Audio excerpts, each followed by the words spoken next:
the way, we can go right ahead and getting into the first segment of the show, which is going to be about the Celtics dominating the Dallas Mavericks again at home. This was their second home win in the series, and I mean, it was completely against what I thought was going to happen in the episode that I previously uploaded, where I thought the Dallas Mavericks were going to end up winning this game due to the fact that the Boston Celtics, they have a history of struggling in game 2 of this postseason. So I just figured that it was going to be just another repeat of what happened before, but that is not the case whatsoever. It was the exact same story, honestly. Like the same story that we've seen with the Celtics from every team in the postseason, and the same story that we see from the Celtics against the Mavericks. They just completely blew them out of the water from start to finish, and the tab's not opening for some reason. Okay, there we go.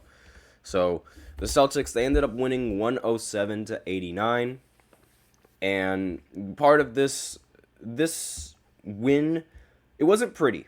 Like, the Celtics, they did not have their best game in terms of shooting the ball or in terms of scoring, especially from a lot of their star players.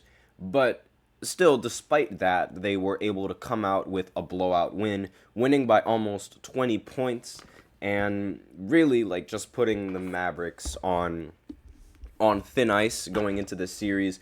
And I mentioned struggling with shooting. Jason Tatum, he's not going to be on this, Jason Tatum is not going to be on, this list right here of the two players that deserve to be, or the three players that deserve to be player of the game. Now, I mean, the reason why he's not on there, he ended the game with, 18 points, 12 assists, and 9 rebounds. These are very good box score numbers, yes.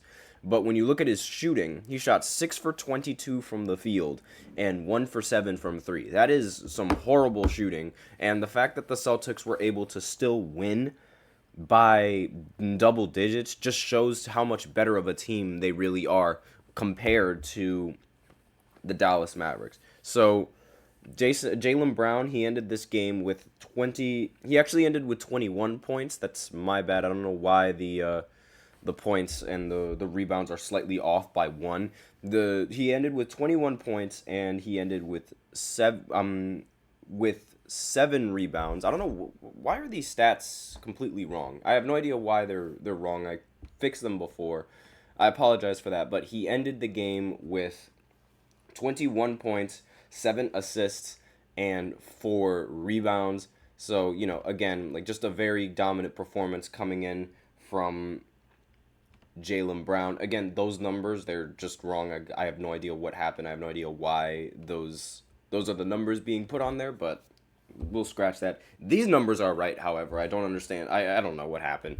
26 points, 11 rebounds, and 3 assists from Drew Holiday. This was a phenomenal performance, and he's had the reputation of being rather shaky in the postseason.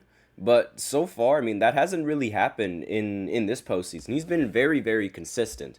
And like, these numbers, I mean, they desperately needed these numbers. And Drew Holiday, he seems to always have, that one game where it's like you desperately need someone to perform, he's going to be there. It's always that one game. I don't know why, but he's been very good in this postseason. And obviously, Luka Doncic, by far the best player throughout the entirety of the postseason.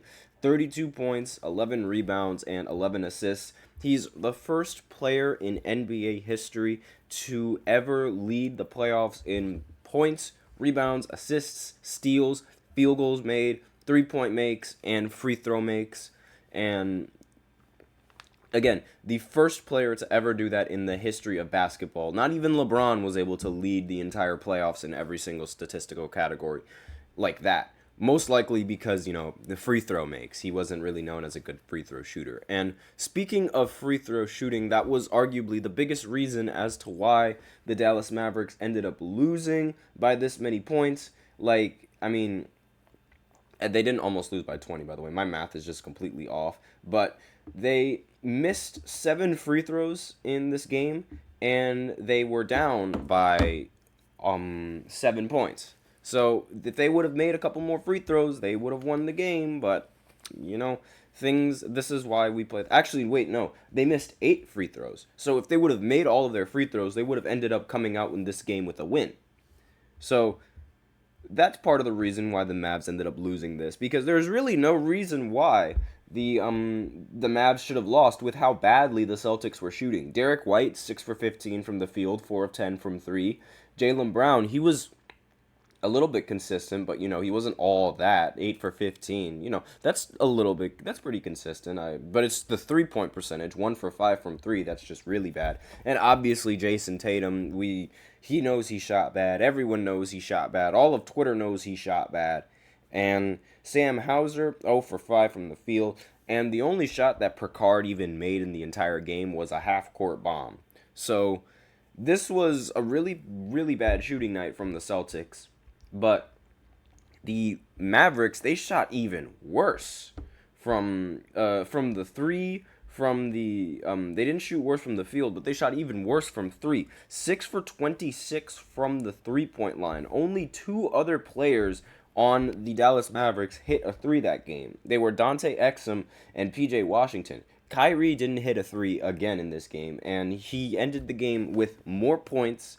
Actually, no, with more shot attempts than points again. If you're the Mavericks, this cannot happen with Kyrie.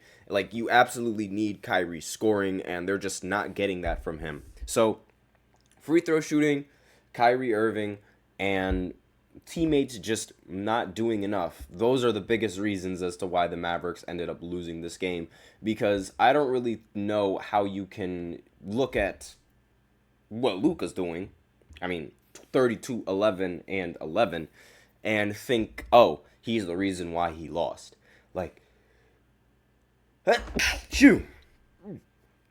Excuse me, but I don't know how you can look at his numbers and think, oh, he's the problem, because you just can't. There's just no way there's no way that's even conceivable in this series. So that's basically all I have for this first segment. And again, these Mavericks, if they really wanna end up winning this series, they are going to have to play a lot better. Kyrie's going to have to play a lot better. He's actually going to have to drop 20 points.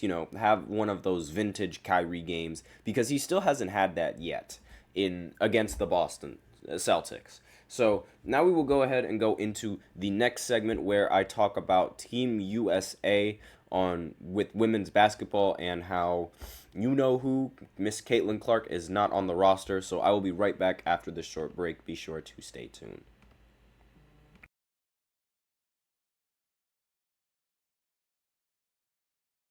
I feel like I'm losing my mind. Is everybody in the world blind? Please, Lord, give me a sign, a sign. I feel like I'm losing my mind. Is everybody in the world blind? Please, Lord, give me a sign, a sign. I wanna be the greatest. Everybody on the fake shit. I look around and feel like everybody is the fakest. I make this every day and I'm impatient, hoping one day I blow up from the basement. Statement, the top is so vacant. I don't hear shit that I think is amazing. Waiting for my day when I'm playing sold out shows for 1,000 faces. Hey, give me that crown. Get in my way and to be put down. It ain't your place, all this my town. If I want that shit, then I'll get it right now. I'm losing it, the noose it fits. I'm losing shit, a stupid myth. You choose to live or choose to dip. You choose to fight or lose your grip and lose a gift. I feel like I'm losing my mind. Is everybody in the world blind? Please, Lord, give me a sign, a sign. I feel like I'm losing my mind. Is everybody in the world blind?